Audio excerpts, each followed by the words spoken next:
नमस्कार दोस्तों, किताबी दुनिया चैनल में आपका बहुत बहुत स्वागत है। मैं आज आपको गांधी जी और जापान से जुड़े कुछ किस्से सुनाना चाहता हूँ। गांधी जी जापान तो नहीं आए थे, लेकिन जापान से बहुत सारे लोग गांधी जी से मिलने जाते थे और गांधी जी से जुड़े हुए किस्से गांधी वाङ्मय में और जो लोग उनसे मिलने गए थे उन्होंने अपनी किताबों में दर्ज किए हैं। बहुत सारी बातें गांधी जी और जापान से जुड़ी शायद आपने भी सुनी होंगी। उनमें से सबसे ज़्यादा लोकप्रिय बातचीत तो ये है कि गांधी जी के तीन बंदर कहानी या किस्सा अधिकतर स्कूलों में आप लोगों ने ज़रूर पढ़ा होगा, सुना होगा इसके बारे में कि एक बंदर जिसने अपनी आँख पर, दूसरे बंदर ने अपने कान पर और तीसरे बंदर ने अपने मुंह पर हाथ रख रखा है। तो गांधी जी के तीन बंदर बहुत ही ज़्यादा लोकप्रिय कहानी भारत में है, लेकिन इस कहानी के पीछे की कहानी वह विवादास्पद है। जो किस्सा है, गांधी जी को किसने वो मूर्ति भेंट की थी, गांधी जी ने ये किस्सा कहाँ से लिया, इसके बारे में कुछ लोगों की अलग अलग राय है। कुछ लोग कहते हैं चीन के लोगों ने गांधी जी को तीन बंदरों की मूर्ति भेंट की थी, लेकिन कुछ जगह ऐसा लिखा हुआ कि जापान के लोगों ने ये तीन मूर्ति बंदरों की गांधी जी को भेंट की। इसका कहीं भी उल्लेख नहीं मिलता है कि तीन बंदरों की मूर्ति है वह किसने भेंट की थी। गांधी जी ने एक भाषण में जापान का जिक्र किया है। 1940 में भाषण उन्होंने दिया था और कहा कि मुझे जापान के एक सज्जन ने, और उन्होंने जापान के एक शहर कोबे का नाम लिया, कि कोबे के एक सज्जन ने मुझे ये छोटी सी खिलौने जैसी मूर्ति थी वह भेंट की है। ये मूर्ति आप अगर साबरमती आश्रम जाएंगे, वर्धा आश्रम जाएंगे तो आपको ये मूर्ति देखने को मिल सकती है। तो ये कहानी तीन बंदरों की गांधी जी को जापान से मिली थी और ये कहानी आप लोगों ने सभी ने सुनी होगी। तो जापान के एक प्रीफेक्चर है, राज्य है तोचिकी राज्य। वहाँ पर निक्को जगह पर एक मंदिर है, जिसमें मंदिर के दरवाजे पर ही ये तीन बंदरों की मूर्तियाँ लकड़ी से बनी हुई हैं। उनके जापानी में नाम मीजारू, किकाजारू और इबाजारू है। मीजारू मतलब बुरा मत देखो, किकाजारू मतलब बुरा मत सुनो, इबाजारू मतलब बुरा मत बोलो। तो ये बहुत पुराना मंदिर है, 17वीं शताब्दी का। वहाँ से ये किस्सा भारत गया है। तो ये जापान से जुड़ी हुई बात है जो कि मुझे लगता है बहुत सारे लोगों को पता होगी और कुछ लोगों को हो सकता है ना पता हो। इसी बात का जो अगला किस्सा है, अगली जो बात है जुड़ी हुई, अनेक लोगों ने लिखा है, ना जाने उनका स्रोत क्या है, कि गांधी जी को ये तीन मूर्ति बंदरों की निचिदात्सु फूजी, एक जापानी बौद्ध संत थे, उन्होंने भेंट की।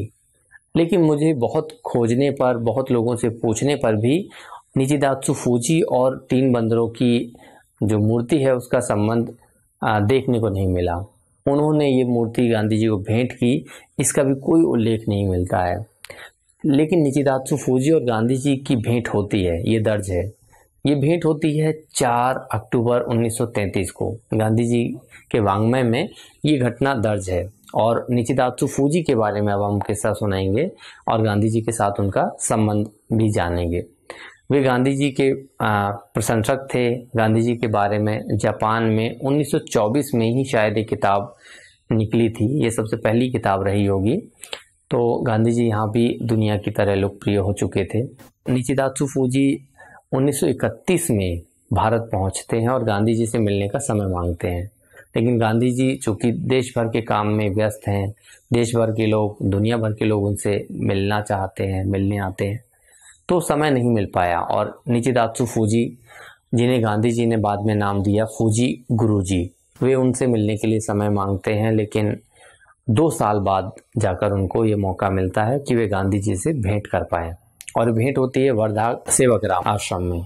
ये आश्रम तो 1936 से शुरू हुआ था, लेकिन वहाँ गांधी जी आने लगे थे। तो 4 अक्टूबर 1933 का दिन तय हुआ और गांधी जी ने उनको 4 बजे का समय दिया। फूजी गुरुजी उनके पास पहुंचते हैं। सुबह की ट्रेन से वो सेवाग्राम आते हैं, 7:40 पर उनकी ट्रेन आती है और उनको सेवाग्राम से जो स्टेशन है वहाँ से गांधी जी के पास ले जाने के लिए जमनालाल बजाज जी आते हैं। तो फूजी गुरुजी उनको देखते हैं, निचिदात्सु फूजी भी नाम है उनका, दोनों में से कोई भी नाम आप सोच सकते हैं। तो उनको देखते हैं तो सोचते हैं गांधी जी के बेटे हैं और गांधी जी उनको अपना पुत्रवत मानते ही थे। तो जमनालाल बजाज जी उनको ले जाते हैं अपने घर पर, आराम करवाते हैं, नाश्ता जो भी देते हैं उसके बारे में भी फूजी गुरुजी जी ने अपनी आत्मकथा में लिखा है। और आत्मकथा का नामकरण है वो भी गांधी जी के कारण उन्होंने रखा। उस आत्मकथा का नाम ही है my non violence, an autobiography of A Japanese Buddhist. तो यहाँ नॉन वायलेंस भी गांधी जी का असर निचिदात्सु फूजी पर दिख रहा है। तो फूजी निचिदात्सु आते हैं, गांधी जी से भेंट का जो समय होता है उस समय पहुंचते हैं, लेकिन गांधी जी हिंदी में बात करेंगे या अंग्रेजी में बात करेंगे, और फूजी गुरुजी ने कहा कि उनको जापानी ही आती है, अंग्रेजी और हिंदुस्तानी उनको नहीं आती है। तो उनके साथ एक दुभाषिया थे जिनको शायद मुझे लगता है अंग्रेजी भी आती थी और हिंदी भी आती होगी, उनका नाम था ओकित्सु जी। ओकित्सु जी शायद शिष्य रहे होंगे निचिदात्सु जी के। तो बातें करते हैं, गांधी जी से मिलने वो पहुंचते हैं, गांधी जी के सामने पहुंचते हैं तो 3 बार अभिनंदन ऐसे ताली बजाते हैं और एक मंत्र है जापानी में, उसको बोलते हैं। वो मंत्र है नाम म्यो हो रेंगे क्यो। ये 3 बार ताली दरअसल जापान में देवताओं के सामने बजाते हैं। तो निचिदात्सु फूजी गांधी जी को देवता की तरह, एक ईश्वरीय शक्ति की तरह देखते हैं। तो 3 बार यूं ताली बजाते हैं और ये जापानी में मंत्र बोलते हैं। इसको लोटस सूत्र कहते हैं, जो कि बुद्ध धर्म से आया है, और इसी मंत्र का वो जाप करते थे, लगातार जाप करते थे। गांधी जी से वो बहुत सारे सवाल पूछना चाहते हैं जो दुभाषिया के माध्यम से उनको जानने हैं। बौद्ध धर्म के बारे में, भारत में किस तरीके से बौद्ध धर्म को पुनर्जीवित करना है, इसके बारे में गांधी जी से बात करना चाहते हैं। और गांधी जी भी उनसे बहुत सारे प्रश्न करते हैं, संवाद करते हैं। निचिदात्सु फूजी और गांधी जी की भाषा नहीं जानते हैं, लेकिन उनका असर गांधी जी को देखने का ऐसा पड़ा कि वो गांधी जी की बातें सुनते हुए, गांधी जी को देखते हुए भाव विह्वल हो गए और रोने लगे, उनकी आंखों में आंसू आ गए। ऐसा उन्होंने अपनी आत्मकथा में दर्ज किया है। गांधी जी ने उनसे कई सवाल किए, गांधी जी से फूजी गुरुजी जी ने भी कई सवाल किए और पूछा कि ये भारत में बौद्ध धर्म कैसे मैं पुनर्जीवित कर सकता हूँ। तो गांधी जी ने इसमें अपनी बेबाक राय रखते हुए कहा कि दुनिया भर में जहाँ पूर्वी देशों में बौद्ध धर्म फैला है, उसकी तुलना में भारत में जो अभी स्थिति है वहाँ बौद्ध धर्म सच्चे रूप में है। हिंदू धर्म ने बौद्ध धर्म की अधिकतर शिक्षाएं अपना ली हैं और वो यहाँ पर जीवित है, जबकि बर्मा में या जापान या दूसरे देशों में बौद्ध धर्म उस रूप में नहीं है, भले ही उसका नाम है, प्रचलन है। क्योंकि बौद्ध धर्म की मूल शिक्षा अहिंसा की है और अहिंसा हिंदू धर्म ने अपना ली, ऐसा गांधी जी का विचार था। और उन्होंने फूजी निचिदात्सु जी से ये भी कहा कि आपको अगर भारत में रहकर ये काम करना है तो आपको संस्कृत और पाली का अध्ययन ज़रूर करना चाहिए, साथ ही साथ आपको हिंदुस्तानी भाषा ज़रूर सीख लेनी चाहिए। तो ऐसी कुछ राय दी गांधी जी को। और फूजी गुरुजी जब मिले तो उन्होंने 2 चीज़ें गांधी जी को भेंट की, इसके बारे में भी उन्होंने लिखा है कि एक हाथ का पंखा था जो जापानी लोग अक्सर अपने पास रखते हैं, और दूसरा चावल के कुरकुरे थे खाने के लिए जो दिया। गांधी जी ने उन चीज़ों को लिया अपने हाथ में और कहा ये बहुत सुंदर है। जापान का अधिकतर सामान या सभी सामान बहुत सुंदर होता है, लेकिन ये महंगा होता है। तो इस बात पे वो क्या बोलते। फिर दूसरी एक असहज करने वाली बात गांधी जी ने लेकिन सच्चे रूप में कहा कि आप इन सामानों से क्या भारत को जीतना चाहते हैं। चूँकि भारत में बहुत सारा सामान जापान भेजता था और गांधी जी इसके पक्ष में नहीं थे। वो चाहते थे कि भारत स्वावलंबी हो और दुनिया भर में कहीं से सामान ना मंगाए, वो संतुष्ट अपनी चीज़ों से रहे। तो यहाँ पर ओकित्सु जी ने निचिदात्सु जी से बातें करके जवाब दिया कि हम व्यापार के मसले पर कुछ नहीं बोल सकते हैं, हमारा तो धार्मिक क्षेत्र है, हम व्यापार करने नहीं आए, हम तो भारत का दिल जीतना चाहते हैं। तो ऐसी कुछ बातें हुई। बाद में निचिदात्सु फूजी 2 महीने तक सेवाग्राम आश्रम में रहे, लोगों की, आने जाने वाले लोगों की दिनचर्या देखते थे, और एक ढपली उनके पास होती थी, ड्रम या ढोलक सी कह सकते हैं। तो उस ढपली को बचाते रहते थे लकड़ी से, और इसी मंत्र का जो मैंने आपसे अभी बताया, नाम म्यो हो रेंगे क्यो, इसका जाप लगातार करते रहते थे। इस मंत्र का ऐसा असर पड़ा गांधी जी पर। गांधी जी ने पूछा भी कि इसका मतलब क्या है, उन्होंने इसका मतलब समझाया। फिर गांधी जी ने अपनी जो प्रार्थना सभा है उस प्रार्थना सभा में इस मंत्र को शामिल किया। 3 बार इसको गाया जाएगा, ये अभी भी पुस्तिका में आपको मिल जाएगा। तो ये कहानी है, गांधी जी से जुड़ा किस्सा है। जापान के बहुत सारे लोग इसको जानते होंगे, भारत में भी शायद कुछ लोग इसको जानते हों, लेकिन यहाँ भी एक अनसुलझी सी बात है कि गांधी जी के 3 जो बंदर हैं वहाँ उसके बारे में फूजी निचिदात्सु जी की आत्मकथा में कहीं कोई संदर्भ नहीं मिला है कि उन्होंने भेंट किया हो, जबकि उन्होंने छोटी छोटी बारीक सी चीज़ें उस भेंट के दौरान उन्होंने क्या खाया, क्या किया, क्या बातें की, वो सब दर्ज की हैं। लेकिन ये 3 बंदरों वाली कहानी के बारे में उन्होंने कुछ भी नहीं लिखा है। तो अभी भी ये चीज़ें, ये बात अनसुलझी है कि वो 3 बंदर की मूर्ति गांधी जी को किसने दी थी। गांधी जी ने सिर्फ शहर का नाम लिया है और कहा है कि कोबे के एक सज्जन ने मुझे मूर्ति दी थी, लेकिन नाम नहीं लिखा है, नाम अभी भी अज्ञात है। दूसरी बात है कि कुछ और भी लोग गांधी जी से मिलने आते हैं, उनके बारे में कुछ जुड़ी बातें आप लोगों को ज़रूर जाननी चाहिए। जापान के एक बहुत ही प्रसिद्ध कवि योने नोगुची जी थे। योने नोगुची जी का गांधी जी से कम लेकिन रविंद्रनाथ टैगोर से बहुत प्रगाढ़ संबंध था इसलिए कि कुछ मुद्दे ऐसे आए जिसके कारण रविन्द्रनाथ टैगोर और योने नोगुची जी का संबंध विच्छेद हो गया।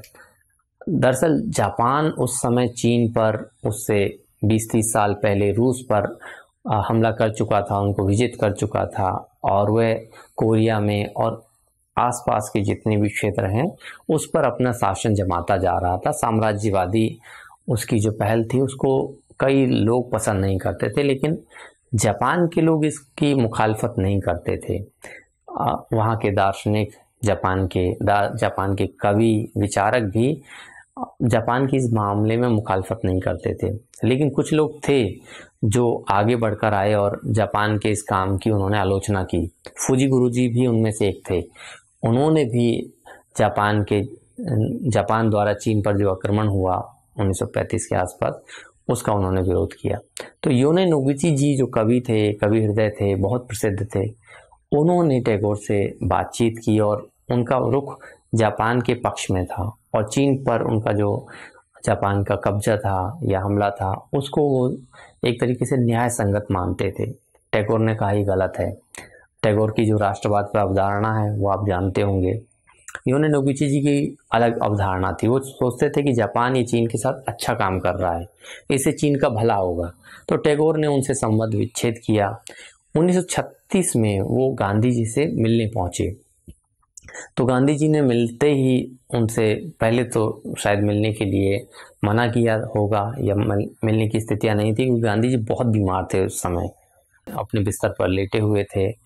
और जब योने नोगुची जी आए तो उन्होंने बहुत ही संक्षिप्त सी बातचीत की और कहा कि जो इस रविन्द्रनाथ टैगोर जी का मंतव्य है, जो विचार है, वही मेरा है आपके प्रति। आप जो विचार रखते हैं मैं उससे बिल्कुल भी सहमत नहीं हूँ। यानी जापानी साम्राज्यवाद का गांधी जी भी विरोध करते हैं और रविन्द्रनाथ टैगोर भी करते हैं, लेकिन योने नोगुची जी समर्थन करते हैं। तो ये गांधी जी से बहुत संक्षिप्त सी मुलाकात हुई। इनके अलावा भी बहुत सारे लोग गांधी जी से मिलने आते हैं, गांधी जी को पत्र लिखते हैं, कई किस्से उनसे जुड़े हुए हैं। कुछ एक मज़ेदार किस्से हैं, कुछ एक अलग किस्म के लोग भी आए जो इन विचारों से अलग थे। ऐसे ही एक सज्जन थे, उनका नाम था तोयोहिको कागावा। तोयोहिको कागावा जी ईसाई मिशनरी थे। ईसाई धर्म का जापान में बहुत ही कम चलन है। 16वीं शताब्दी में तो उनके ऊपर अत्याचार भी हुआ, उनको फांसी दी गई, मारा गया। तो ईसाई मिशनरी या ईसाई धर्म का जापान में तो बहुत ही कम स्वरूप था। भारत में गांधी जी से मिलने पहुंचते हैं और वे सिर्फ ईसाई मिशनरी नहीं है, वो कृषि के भी बहुत बड़े समर्थक हैं, कृषि क्षेत्र के। वह सहकारी संस्थाओं को चलाने वाले विद्वान भी थे। उन्होंने गीता का भी पाठ किया था, क्योंकि गीता पर भी उनकी गांधी जी से बातचीत होती है। तो एक किस्सा तोयोहिको कागावा जी का साथ ऐसा जुड़ा हुआ है कि गांधी जी ने उनसे पूछा कि आपका क्या रुख है जापान ने जो चीन पर हमला किया है। तो उन्होंने कहा मैं इसके पक्ष में नहीं हूँ, लेकिन आप जानते हैं कि मेरी स्थिति जापान में विधर्मी जैसी है, यानी मैं जापान से अलग राय रखता हूँ। अगर गांधी जी आप मेरी जगह होते तो जापान में रहकर आप क्या करते। तो गांधी जी ने एकदम से दृढ़तापूर्वक कहा कि मैं अगर आपकी जगह जापान में होता और मैं ये अन्याय देखता तो मैं अपना विरोध दर्ज करता और गोली खाकर मर जाता, लेकिन मैं बोलता जरूर। ये गोली खाकर मरने वाली बात ऐसी है कि मैं दरअसल जो मेरा पक्ष है मैं उसको ज़रूर रखता, भले ही मेरी हत्या हो जाए, भले ही मुझे कोई गोली मार दे। तो ये बात 1939 के बाद 1939 में भेंट हुई थी उनकी, 48 में जाके गांधी जी के साथ सच भी हो जाती है कि वो अपने पक्ष पर अटल रहते हैं भले ही उनको कोई गोली मार दे। और गांधी जी से तोयोहिको कागावा जी पूछते हैं कि यहाँ पर क्या कृषि क्षेत्र में सहकारी संस्थाएं हैं। तो गांधी जी कहते हैं नहीं, लेकिन इस क्षेत्र में बहुत काम करने की ज़रूरत है। कागावा जी ये भी पूछते हैं कि गीता में तो युद्ध की बात की गई है, वो तो हिंसा की वकालत करने वाला भी ग्रंथ है। तो गांधी जी बोलते हैं नहीं, ऐसा नहीं है। गीता का जो पाठ है गांधी जी नित्य करते थे और कहते थे कि लगातार पाठ करते हुए मुझे ये बात समझ में आई कि वो मनुष्य और मनुष्य में जो भेद है उसके अभेद की बात करता है। जब आप अपने और दूसरे के बीच का अंतर ही भूल जाएंगे तो आप हिंसा क्यों करेंगे। जब आप खुद को सामने वाले के रूप में मान लेंगे तो आप हत्या क्यों करेंगे। जब अभेद हो जाएगा भेद से तो हिंसा कहाँ रह जाएगी, हिंसा अपने आप ही खत्म हो जाएगी। तो ऐसी कुछ बातें गांधी जी के साथ जापानी के किस्से जुड़े हुए हैं। ऐसे ही कई लोग आते हैं। एक अधिकारी जापान से आए, साइतो जी। गांधी जी ने उनसे कहा कि जो जापान सामान भेजता है भारत, वो भारत के खिलाफ है, उससे भारत के लोगों के हाथ कट जाएंगे, यानी उनका रोजगार छिन जाएगा। जो आप सामान भेजते हैं वो भले ही आकर्षक है लेकिन भारत के लिए वो खराब है। तो वो कहते हैं अधिकारी कि क्या ये सस्ता माल भारत के लिए अच्छा नहीं है। तो कहते हैं नहीं, हमें किसी का माल नहीं चाहिए, हमें अपने ही देश के लोगों को स्वावलंबी बनाना है। तो इस तरीके के किस्से मैं चाहता था कि आप जानें इस चैनल के माध्यम से। मुझे नहीं पता ये बातें आपके लिए कितनी रोचक हैं, लेकिन बहुत बहुत धन्यवाद, आपने मेरी बातें सुनी। नमस्कार।